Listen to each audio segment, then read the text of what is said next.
Welcome, everyone, to Alotta Hats episode 8. I know you're probably like, where's the rest of the episodes? But they coming. No, they'll be up there before this comes out. Oh, We got thumbnails now. Wonderful. It's the one thing I can't do. I have no idea.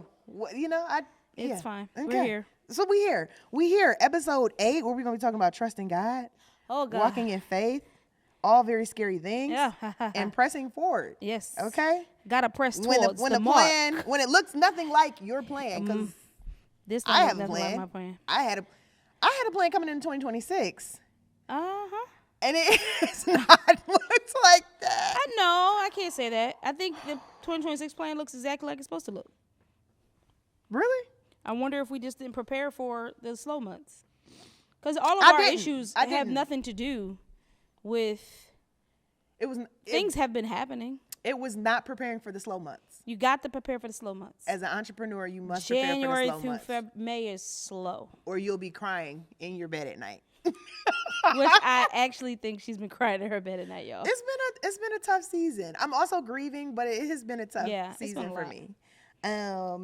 So yeah. Okay. What did I open this up with? A time when something. What is going on? Who, me? Yes. Okay, I'm looking at my notes. Are we doing current events first? No. Well, this is the start. We're talking about a time when we were trusting God for something that looked completely different than we expected in the middle of the process. And honestly, that is my 2026. I would say that's my 2025. My 2025 didn't look like what I expected it to look. Really? No. 2024 was great. 2024, we ended on a high and a low with Kamala losing. And I thought my finances for the business was going to be a lot better. In 2025. And 2025 was like, let me take all y'all gains from 2024 and snatch it away. So yeah, I don't know. I don't think 2026 has just been, I think for me, it's you have seasons. And you have to plan for, like, when it's your season, I got a call. We did the grand opening. Welcome to the Grindhouse. And the grand opening I wanted to do in September, right? We didn't do the grand opening until May, right? We kept saying, we need one. Then we was just like... Well, we weren't set up. We weren't ready for it. And so, but all things happen at the right time. And then we acquired the live sound. So I think just in general, 2026 has just been a time for me of increasing and stretching my faith. Like the Lord being like, do this. And I'd be like, I can't. He'd be like, do you trust me? So yeah, I think... one of the things for me, like, what's the time that I asked God for something and then, like, I would just say, like 2023. Like, 2023 was really, was it 2023? I don't even know what year we're in. I got laid off in 2023. 2023 ended up being really cool. Or 2024, 2025. No, 2024 ended up being really good. The years are blurred. I don't know. The years are blurred. 2024 ended up being really good. 2025 ended up being mid, but we got through. And so I think what I thought would happen and the scaling that I thought and how it would happen just didn't happen. And so I think, but at the same time, everything that needed to happen has happened. And so, yeah, I don't know. Every time I ask God for something, he does it. It might not look like what I think it's going to look like, but it's done. It makes sense? Oh, yeah. The process of it is like, yes, it's happening. And then you get in the process and you're like, oh, my God, in heaven, what's going on? But, I think that's just a part of growing pains. I don't like those. I know. I don't. It happens so frequently like now. Those. It's always happened so frequently. I just be like, all right, whatever. Just let's roll with these punches. She'd be like, whatever, and I'll be like... John will be having a whole heart attack. Meltdown. Heart attack. Meltdown. It just takes too much to recover from a shaking in my sleep. Now, nightmares. I do be losing sleep. I ain't gonna lie about that. Okay. I do lose sleep. I be like, we growing again? Yeah, because growth doesn't stop. Like, you might have, like, somebody, the old saying is, like, you're in a season or you're coming out of season. You're in a war, you're coming out of war, or you're preparing for a war, right? The way that growth happens specifically for believers is that it's cyclical. It doesn't stop. It's like you get over one thing, the Lord be like, okay, great. Now let me help you address this next thing. Okay, you're maturing in that area. Okay, great. Wow. Now let me throw that in there. And so... But if you're asking the Lord for more stuff or more things, whether it be spiritually, financially, mentally, emotionally, family-wise, whatever you're asking the Lord for, whatever you're praying about, there requires a stretching to get there. because in our own finite bodies, in our unrenewed minds, we are not there. My God in heaven. And so I always say, like, for what I've asked of the Lord, what I've sought of the Lord, what I've sought of him requires a whole lot. And so I've just learned to surrender to the process of the grind, of the sifting, right? The grind for me isn't like, people think the grind house is like we just grinding to get there. No, a grind is a sifting process. Like when you grind some coffee beans, you're sifting it so that it can be pleasurable to your taste, so you can taste it once it's done. So yeah. Well, I have words, guys, but tell us your words. I just want a break. But what do you want to break from? Life. Let me stop. Somebody's like, "Is Shadow okay?" I am. Yeah, you know. I'm gonna do better. I think when you ask for a break, but you still want what you want, but are you prepared for what you desire? And granted, some of that is black theology, right? But it's biblical at the same time. I get what you're saying. I don't know anyone who has achieved great things, whether biblically, spiritually, emotionally, physically, whatever it is, that has not lived a life of suffering in some regards. Like, I can't think of anyone. Some regards. Because the suffering could be like you're growing suffering and maturity in the process, right, of you know, your vine being what's the word? Your vine being tended to, your vine being pruned so that, you know, more can grow. But then some suffering is because your character can't handle where you're going, right? So on one hand, do you want to, like, this is how I think about it. Do I want to grow and mature so that I can carry what I'm being asked to carry or what I've asked the Lord of? Or do I want to get where I'm going and then fall apart? My God. That's how I think about it. That is true. And I want to grow, and I've been growing. But I don't care what y'all about to say. Sometimes I want growth to be easy. Okay? And I know that that's not normal. That ain't even how a baby grows. That's not even, sometimes I want it to be easy. And that's just where I'm at today. That's every day for you. Stop. It's not every day of my life. That's not new. You're always asking for your growth to be easier. But what's faith? And boy, has life been a faith walk. Yeah. So. Boy, has life been a faith walk. Hats. A child. What hat feels the heaviest on your head as we walk into this episode? And you the one that made this old deep topic. I did make it very deep. And then you deep. get mad. That's who I am. And then you get mad when it's time to address the deepness. So what hat has felt heaviest to you? Heavy or just like, I'm trying to think of how heavy, like when I or the most difficult, maybe. Difficult. Honestly, the growth one. Okay. The growth one, because I'm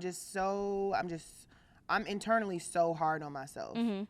And so I think sometimes my struggle with growth is, because I am hard on like internally. I think my struggle with growth is feeling like I ain't grew nothing. So that means I got 7 more years running around the fields. Not a slave. There it is. I need to stop. We ain't nothing near a slave, y'all. Not right now. They want us to go back. I'm dramatic, okay? So, but I think that's my struggle. It's like, okay, growth, yes, but I feel like this is so hard for me because I feel like, dang. So it don't sound like growth is hard. It sounds like how you are how you are emotionally experiencing what's happening. Is growth hard, or is your interpretation and how you're emotionally processing what you're going through hard? Because you start off saying you're so hard on yourself. So is growth hard, or is your self-talk making your growth hard? Let this marinate for a minute. Because I get it. I'm hard on myself. Like, I have to intentionally remind myself, like, okay, I noticed I gained some weight. I ain't get on the scale, but baby, them pants ain't fitting the same, right? And so I could be really hard on myself, or I can say, okay, it's time to start tracking again. All right, you like your cakes, cookies, and pies. I don't really like cake, cookies, and pies, but you're not eating enough. You're not preparing all right, so what do we have to do in order to prepare? Instead of being like, oh, man, you gain weight. Oh, man, you fat. Oh, man, you this. Oh, man, you that. No, like focusing on what can I actionably do while at the same time reminding myself, and when I look in the mirror, reminding myself that I love myself. Like, girl, you look good. Yeah, you put a little weight on, but you look good. Me. Right? But do you love yourself enough not to punish yourself because of your growth? Because just because you don't get something right don't mean that like you're not growing. Yeah, and I think that I've been like this since a kid. What? You always talk about you've been like something since a kid. I have. So that means that you just keep doing the same thing. Well, so is growth hard, or is the way that you are functioning hard? Are you making it harder on yourself? Some days maybe. Okay. All days no. Some days I'm like the best coach in life to myself ever. Some days I feel like I'm a good coach to my friends. I'll be like, no, we're not gonna talk about. We're not gonna do that. So talk to yourself the same way. Be a friend to myself. Actually, Daria does do that to me often. The girls do. Daria does be like, be nice to my friend, what she says. It is basically her telling me, be nice to you. Yeah, be kind to yourself. You're right. Because, like, what's the purpose of, like, and I think that comes from the enemy. Like, you know, I'm always reminded, like, the enemy is the accuser of the brethren, right? So if there's the accuser of the brethren and you are the Lord's brother or sister, right? And we are brother and sister one to another, he is always looking to kill us and cause us to doubt ourselves. And so if the world is already unkind to you and the enemy is already unkind to you, why do you need to be unkind to yourself? Have you not experienced enough? I have. That's what I'm saying. Like, and so that's kind of like how I've learned how to process it over the years, because I used to be really bad on myself. Like, and I used to be really hard on others. And so, and a big part of that is, number one, wanting to see more, but at the same time, trying to force something that isn't ripe enough to be eaten yet. So. But anyways, that's my I did get a little. So I think my heaviest hat to carry right now is finances. Jesus. No one tells you when you're building a business and you're like, all right, let's scale. Let's not just be a small business of one or two people. That let's put people on retainers. Let's do this. Let's get this space. Nobody tells you how much money it's going to cost, right? Or that you know how much money it's going to cost, but nobody tells you that the business doesn't necessarily flow, because it's not like we're a retail space where we're always selling something, right? My God. And granted, I think those businesses have their issues too, right? There's always a cash flow issue. And so I think that is the heaviest, a daily reminder for me, because I remember when we first started, and I was using credit cards and all that kind of stuff because the check hadn't come in yet. And I was like, Lord, we ain't got no work yet. What we doing? I thought you said to do this. And I kept telling myself I'm going to go bankrupt, right? So, like, that was not my first, but the first big, like, oh, I'm $60,000 currently in debt. Oh, how am I going to get this off my car? Oh, how am I going to pay this? How am I going to pay that? And so I think every time that happens, my faith is growing, because I'm like, all right, Lord, you about to look out again. Like, I got invoices in. They ain't paid them yet. It might not even cover all of it, but I know you're going to provide. And so I think for me, the heaviest hat is not the finances, but reminding myself to cast my cares on the Lord. Because the finances are heavy because I'm letting them be heavy. Not necessarily because, now granted, it's heavy because you also have to stretch your brain. Let me not say. You have to stretch your brain to say, oh, $160,000 right now that's due. Oh, okay, it's not all due at the same time. Oh, I need to pay like $30,000 by July. Okay. Like, those kind of things, I think, is something that you have to be stretched to. And I'm glad that the Lord is slow walking me, because I can't imagine, like, people whose monthly payment is like $500,000 a month.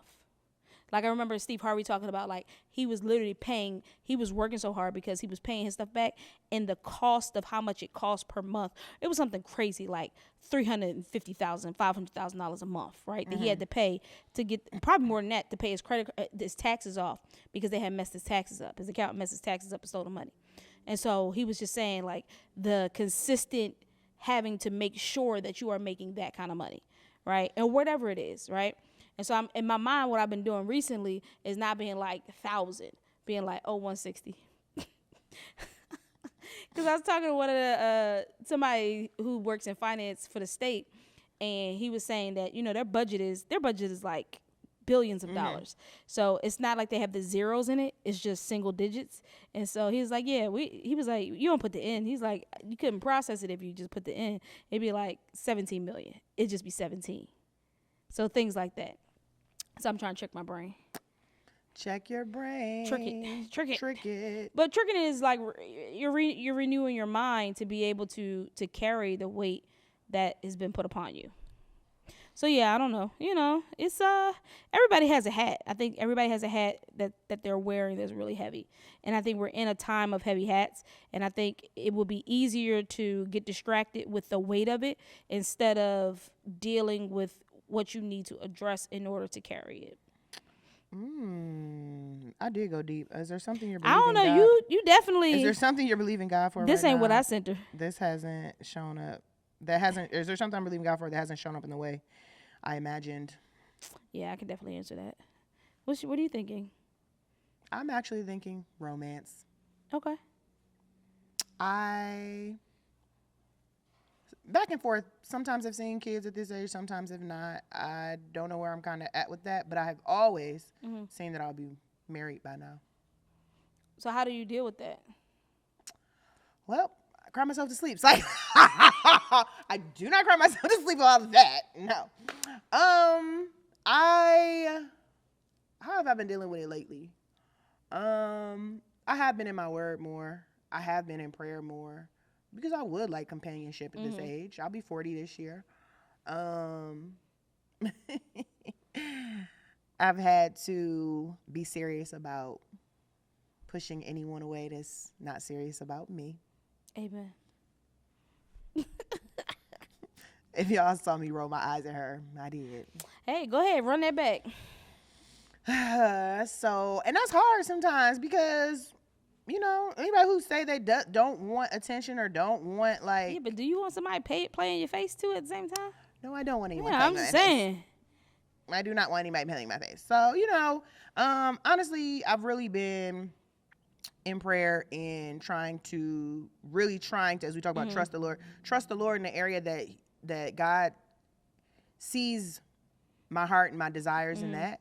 And believe that what God has for me is better than the quick fix of attention from someone that's not serious about me. So it's been a struggle. How we start with these deeper hot topics, I don't know. I don't know either. Anyway, all right, I'm going to answer the question too. I think having children, physically myself, is probably something that God has not done it the way that I thought it would be. I thought I would have kids by 33, right? And I think people often people often assume that because I'm so driven that I don't want kids, that we don't want kids. And so, and I realized, like, even talking to, like, my family members and stuff like that, they be like, oh, you can try IVF. I be like, our situation, IVF won't work. And then I try to explain, like, oh, this is the situation. And they're like, you should try it anyway. If it is scientifically impossible, like truly impossible to do what we need to do because such and such doesn't do what it needs to do, why do you think that the doctors who said that is not possible? Like, God gonna have to do it if it's gonna do. However, one of the things that I think about in that is how has God answered my prayer, right? Might not be how I want it, but how has he put others around me to still mother? Like, I used to mother when I was 9, 8, 7, 6 years old, right? And so I think appreciating being able to love other people, even though I don't have biological children, I think has been the way that I've been able to understand how God answers the prayer versus what I don't have, right? I try to think about what I do have, not what I don't have. Like, what I like my backyard in the pool, 100%. I am a Jersey girl that lives in Philly, right? But I'm being honest, like, if I had a chance, baby, Philly better hope they find me a house with a pool somewhere. But I think just in general, I'm always looking at, but no, I'm thankful that I have my house. Am I thankful how my house had to get renovated? Absolutely not. Hellish. Matter of fact, I'm gonna start dropping that content next week. Hellish. Cost us way more than we anticipated. right? Because of the process and who we use, right? Which also set my 2026 up not to be what it was supposed to be, right? Because we had to spend money that we had no anticipation of spending. And so, but I go home and I be like, wow, I really love my house, right? We go to her house and we be like, wow, we really love your house. I said, hold on. I said, y'all was just here last week. We literally But that's what we wanted. We wanted a place that we just love to come to. Like we live in a city. And so in a city, it's not always, and we don't want to go outside all the time. Hey, we had really good food last night. We have to go outside, order a little something, put it on the grill, and still enjoy ourselves, right? And so I think just in general, for me, when I think about the promises, I did, by now I thought I'd be an Oscar award-winning director, right?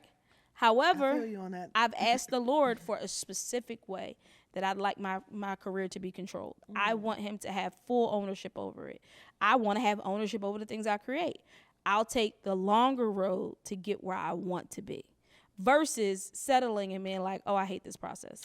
And that's something I admire about you, because I also have seen things a very specific way for me in my career that I also thought would happen by now. But I think there was a few things, as when you come in, you and your husband have been in business for years, but as we transition to Grindhouse, I think there was a few times and conversations that came up at the very start of people who wanted to buy in or sell, and the deal was just bad.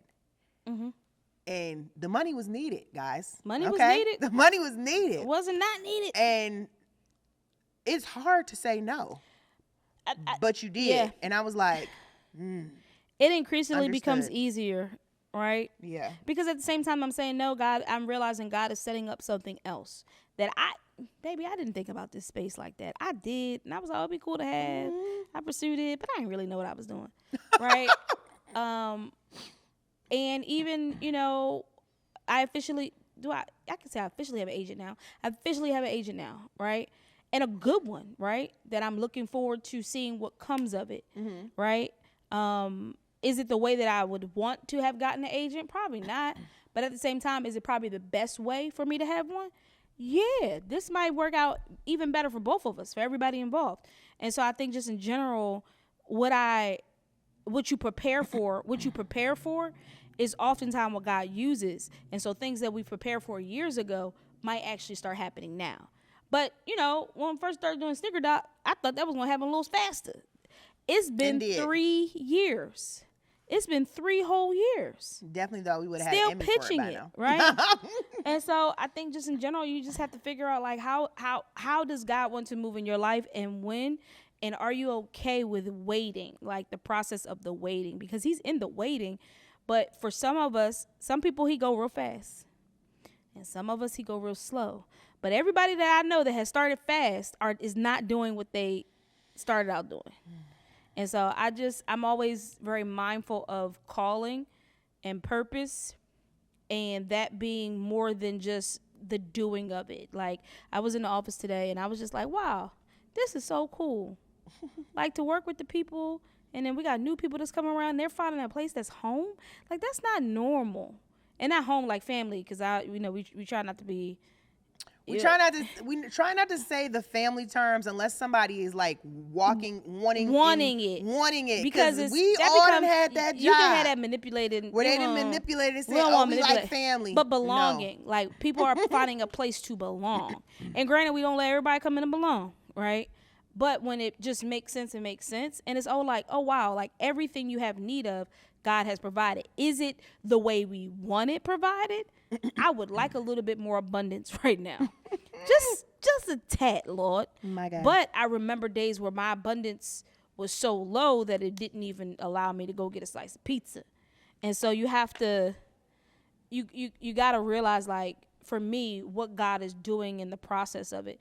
And so it's not easy. I was like, I think I might start working on a devotional maybe called like Building by Faith or something, because a lot of people are building, but they're not building by faith. They're building by taking on what others are doing.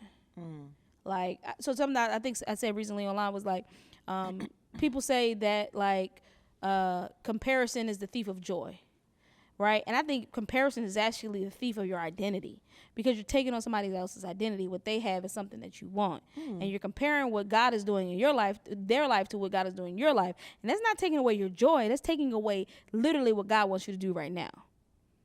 Right. And so and then you don't have no joy because you comparing. Right. So I think there's a step before the comparison to joy to what actually happens when I compare. Because, like, I think, sometimes we be like, dang, such and such got such and such. And I have to remind myself and renew my mind and be like, that's not what the Lord has for you. Like, I don't want nothing somebody else is supposed to have, because it's not my time, and it's okay. It's your time. That's not a song. That's song number 2. Song number 2. But can we leave the deep? Because the ocean is deep. Leave the deep. Oh my gosh. Deep. That was a 20-minute deep. Yeah, it was deep. 26 minutes. How are you feeling? We can talk about this. What's up? And then we can go into my pop culture. Okay. I won the gold medal. That's why I realized I was fat. Okay, now I'm doing it because I'm realizing how it affects people. Let me stop saying You're so irking. No, that's when I realized how undisciplined I am. Really? Because I was like, shorty, you got her back started. You could be down. You could be over there lifting right now. But also, I was injured. I was injured. So but you don't really want to lift, though. I do. You just want to, oh, okay. But I need to have proper form. Right. She's not trying to power lift, but she does want to become stronger. I do want to be stronger again. She wants to be stronger again. I say all that to say it was so inspirational. Y'all, let me say it for her before she started going like that. Right. Listen, so Jonna had us drive out. How was your drive? Jonna had us drive out all the way to a place that I didn't know existed in Pennsylvania. Middle of nowhere, Pennsylvania. Yes, at 7 a.m. in the morning. It was early. I was like, wow. And my husband, if y'all don't know, I have an issue with time. And my husband was like, we must leave at such and such. I ain't even getting nothing to eat. What? We got dressed and I was in the car. This is why I have to meal prep, because there's don't be nothing in my house. So how was your drive to your first powerlifting competition? I was so calm that morning. You was chilling. I was chilling.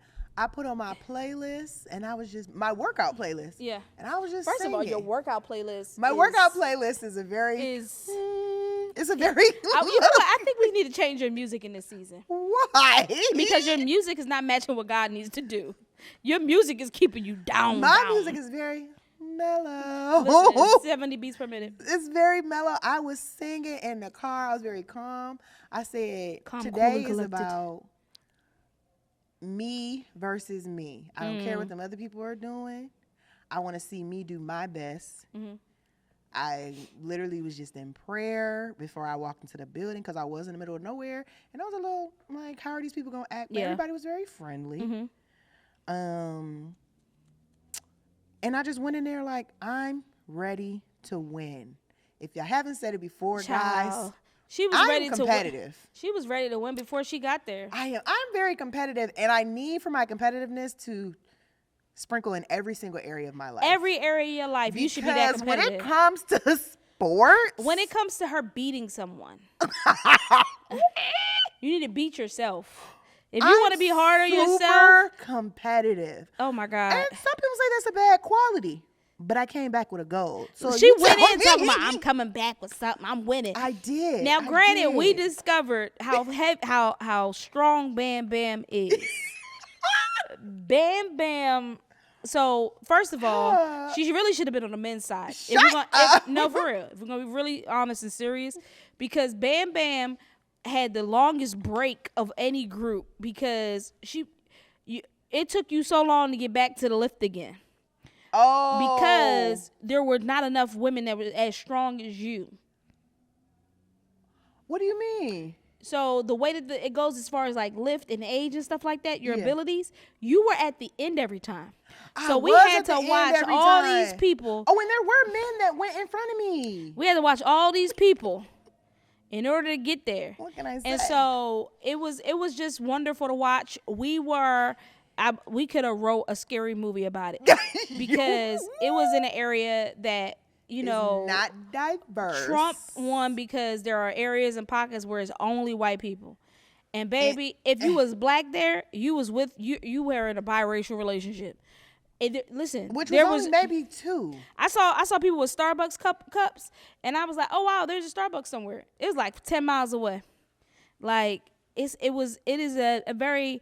I was like, oh, this is where you come to write and relax and rest because there's nothing to do. There was a lot of taverns and a lot of and one of my friends actually told me after the fact that they went up there as like a family vacation. Had to.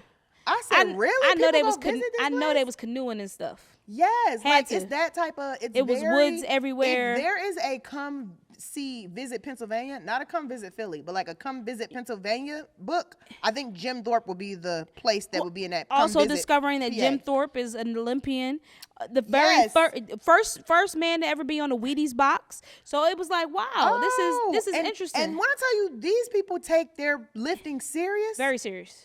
They take their lifting serious. That very serious. But it was a cool experience. Like I went in there, I got my weight because you got to weigh in. I was the only one who had a pink singlet. She had a pink. Because pink is my color. A pink body lifting. First off, everybody she was covering her butt the whole time. I was. She was so ashamed. Everybody has to wear a singlet. I had my sweatshirt wrapped around me. I said, really? This is what we gotta. I can't wear my Adam Sandler t-shirt. No. Okay. And I just really went in there and I just didn't make no eye contact and I did my lifts and I PR'd in my deadlift and my squat and my bench. Yeah. And my next competition, I'm coming for those PRs because now I got the bug. So my 40s, I'm gonna. You told them how much you lifted? Oh, I did not. So bam. Listen, Tay, put the footage right here. Oh, my face looks crazy. I did make that. It was so easy. It was okay. So have we gone up yet? We're about to. So I can. Everybody bench, else was like this. And they're hot. She ain't even breathe and different. I even told my coach. I said I'm not shaking and I'm not doing all that. We just gonna practice. Because it ain't heavy enough. So I benched. You shake because you can't pull it up. Because you're using all the power in your body. I can now deadlift 407 pounds. She could probably deadlift 550, 600 the way that she picked that 400 up. I definitely think I can. That 400 was like. I definitely think I can. And I'm going to get there. I squatted, was it almost 360? I don't she keep could forgetting probably that exact squat number. 450, 470. And then I benched 253 pounds. She could definitely bench 350, 400. And I think I wasn't realizing that this is not normal until I had posted that online and all these people were like, girl, what? Well, it wasn't normal. Well, even with the people looking, because they kept asking y'all, like, hey, how long has she been doing this? It was not normal with the people you were in competition with. What's the girl that the woman with the short hair that lifts, and she do like 600. Who? Tamra. Yeah. Tamra Walcott. I gotta look at her. You need to send her your stuff and say, sis, how'd you get up to 600-700? I might have to ask her. Now, granted, she go to a whole nother place. Yeah. Y'all know, you know. And but I've also never been like that. Even in all, like, I've never been a super vocal competitor. I don't think you've pushed yourself to need that. Oh, well, we'll see. So maybe I will ask. Either way, but I was like, wow, you vocal and everything else. What? I am loud everywhere else. Huh? Everywhere. Not even on purpose. In the office, I'm just busting out a song. I can't help it. I don't know. You've actually been better lately since you've been focused. It's actually they enjoy. We do sometimes, but sometimes we like work, Jonna. Oh, so finally, because I might be one of them, but we're not gonna go there. Anyways, finally. The scores are posted online, but they posted my wrong weight. They posted my weight, like my body weight, lower, because they have to weigh you in, and there's like a point system. I'm still kind of learning the point system, but my coach, shout out to Jazz, she's great. She noticed that they had my wrong weight, and so point system wise, what we figured out, I definitely based off of how much I can lift. In my weight class, I'm like 3rd in the state of PA. So hold on. But nationally. So you might be, and nationally, where you at? Nationally. Based on those numbers. Based on those numbers, nationally, I have to go back and look. I'm definitely I think I'm in the top one something, but I have a definite and that's number. not it. But that's the thing is, so number one, you're probably the strongest woman in Pennsylvania because when I in my weight class. In your weight class, because your weight class, even in your weight class. Oh, let me look. I think you might actually, if we get your numbers where they supposed to be, because baby, I looked at her and I said, that ain't even heavy. You know what's so funny? Christina definitely was looking at me. I have said this. Her and Daria were like, girl, I have said this for years now. Every time I add more, she be like, and I be like, you're still not, you're still pussyfooting to get where you need to be. And so yeah, it was a wonderful thing to watch. We enjoyed cheering you on. I will be ordering the chair. I saw somebody because they had this on bleachers. They had bleacher chairs that you could get like a little pop out and you have a back. Yeah. On the bleacher chair, I will be taking my cooler, so I make sure I have something to eat and snacks. Because they had me eating donuts and pretzels, and I was like, what is this? Listen, the only reason I'm plump is because I don't do enough cardio, and I don't work out enough. Because I don't eat none of this stuff. Our 40s has to be shot out to the cardio. My cardio is really good, though. I can do 156, which is 80% of my heart rate without an issue now. And I just want to give a public shout out before we move on to the next fun thing. Everybody came. Christina, so the Johnson clan. Should I say clan? In this story, anyways, the Johnson people came. Whatever. Daria came. My friend Tia came. Oh my goodness. The guy. What's the guy named Jay? Jay came. Sorry, Jay. Jay came, and my friend Erica flew all the way out. She did from good old Texas, and I just felt so supported. And that honestly, having people there that know and love you, that did make it easier for me to just remain calm. Okay. Yeah. To remain calm. It's easy. So I felt supported. And so, y'all, it was I can't believe I got my gold medal, but y'all can catch me online. Simply me, Jonna. You're hilarious. So now we're going to talk about movies. Yeah. There will be spoilers. So just listen, if you have not seen Devil Wears Prada, you have not seen Michael Jackson. I've talked about Michael Jackson for like the last 3 weeks, so mine is going to be shorter. Yours is fresher. Please skip this segment. Just skip it. Yeah. Because we're going to talk about the entire movie. I'm actually not going to talk. I don't have any spoilers, actually. Oh, really? No. I may. Actually, no. I haven't seen it yet. Oh, okay. Never mind. I won't have spoilers. I'll just talk about it, how I loved it. How you loved it. Okay. So, Devil Wears Prada 2. I am a fashionista nerd. And I might have talked about this on the episode. I can't remember. But, like, I just love fashion. One of my escapes when we were kids would be going to the library to just, like, read magazines. And I would read all the fashion magazines. And I would read all the black magazines, like, with their fashion spreads. And my mom, she used to draw. She, like, maybe stopped drawing when she had us. But she would have all of these, like, are very beautiful, artistic fashion drawings. My grandmother taught me how to sew. My cousin is a seamstress, so Christina learns something new about me every single day of my life. I'm paying people $20, $25, $40. I don't have a sewing machine anymore. I got one at the house. Not even have me come in hammer pants. Yeah. So I just love fashion. It's like I just feel like I could just write and talk about fashion. Somebody invite me to Fashion Week, please. I just want to be on the front row. It's gonna happen. To be at a Sergio show. Front row, you asking for a lot. Okay, maybe not the front row, but let's get to the show. Let's get to the show first. A Sergio show? Oh, love it. Not to say it can't happen, but let's get to the show. Okay. Let's get to the week. So movies like Devil Wears Prada, I just love because it kind of like lets you into that world a little bit. And so I have watched the Devil Wears Prada over and over like a comfort show. That along with like my comfort shows be that, Brown Sugar, which you have a couple movies that you just continually watch over and over. I'm not gonna make a comment about Brown Sugar. What you gonna make a comment? I'm not. Anyway. Confessions of a Shopaholic. That's just like one of my comfort movies that I watch over and over. So anywho, I was so excited for this to come out. And what I loved is like, sometimes when they make a part 2 to a movie, it can be corny. Yeah. It doesn't really like speak to what we would have thought of the character. But I think the progression of each character, how they filmed the movie, the little like nods to the first one, it was so cute. I felt like a little kid in the movie theater, just like happy. Like, yes, that's exactly how I would have imagined Andy's life to turn out. And like not in a bad way, but it's also the one thing that I realized, and I think the writers did really good about this, is that movie's 20 years There's 20 years apart. It's hard. That's a very hard thing to do. Right? General. It's 20 years apart. But also what I could really relate to is like, yes, Andy is an adult and she's done all these cool things at the same time in this movie. She's at a very like pivotal moment in her life where life does not look like what she thought it would look like. Right? Like most people. Like most people. It's hard. Yeah. It's hard for her. There's some hard things happening.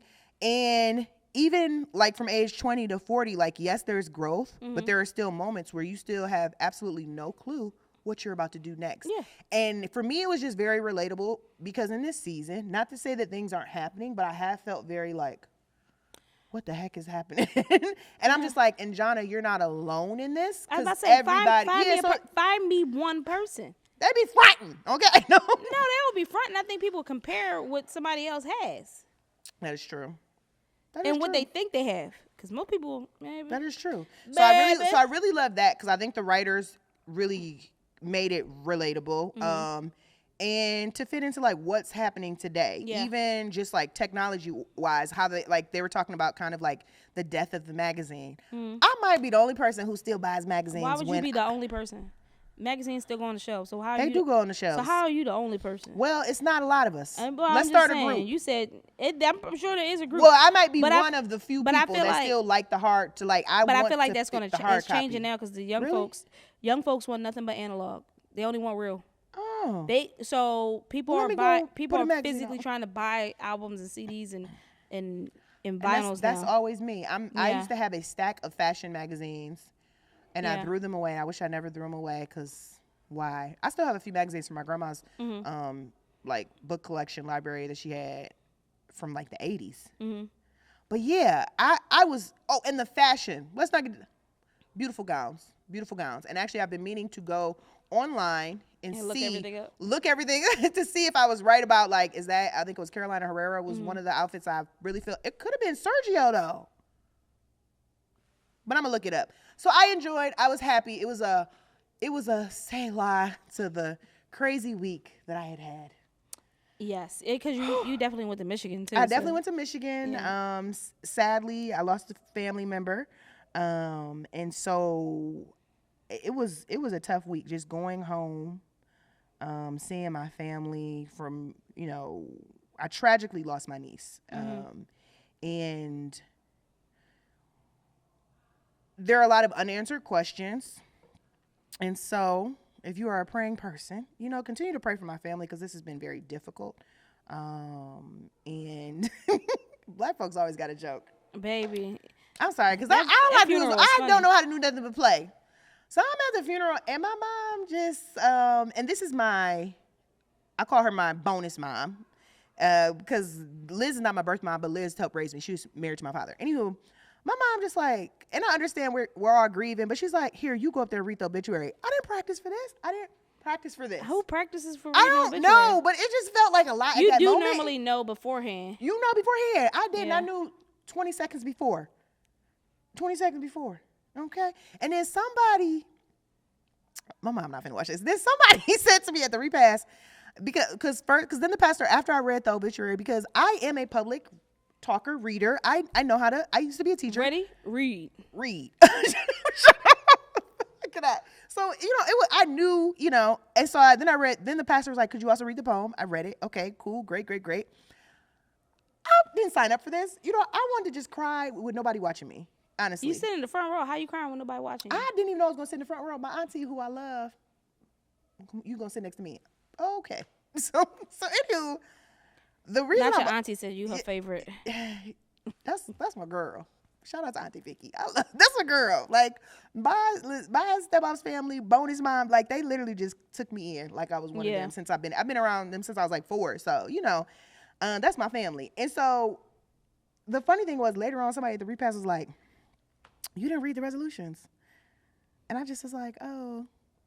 And I did say that because my mom was right there, but I want to be like, I wasn't supposed to read the obituary. But you know what? I'd have said it wasn't, but you know me, I'd have said it. But also, I'd have said it. And I'm not no dummy, but why do we read resolutions? I don't even know what a resolution is. Like what? Like, what's the purpose of them? I think I've seen them once or twice. I've seen it at a lot of Black funerals. It's like old church, yeah. Like, is it mandatory? I don't know. You have to Google it. I'm probably am. Yeah. And it's probably gonna give me an answer that I probably already knew. But anywho. Yeah, y'all continue to pray for my family.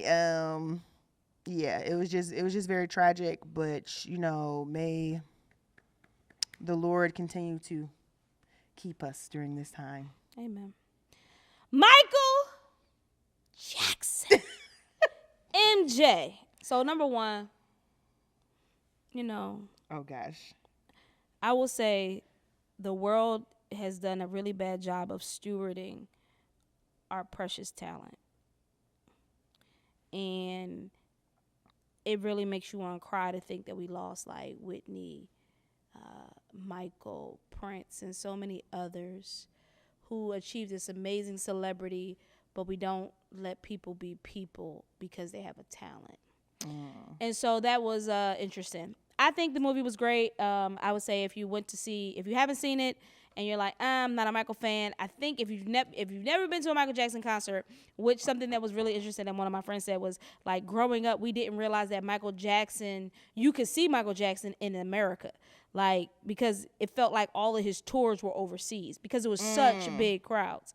Like, people have tried to compare like Michael Jackson, Beyonce and Michael Jackson. There will never be another Michael Jackson. Like, the amount of fame and stardom and fans and sellout arenas that he had, like, we will never see that kind of stardom ever again. My God. And it was just it was a great, it is a deeply broken script. Let me just say that. It's a deeply broken script.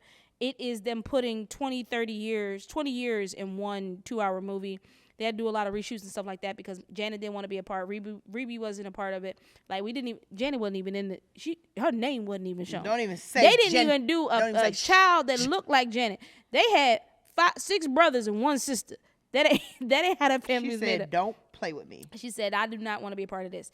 And so what I tell people about this particular movie is that this is a movie of the family giving their interpretation of Michael Jackson.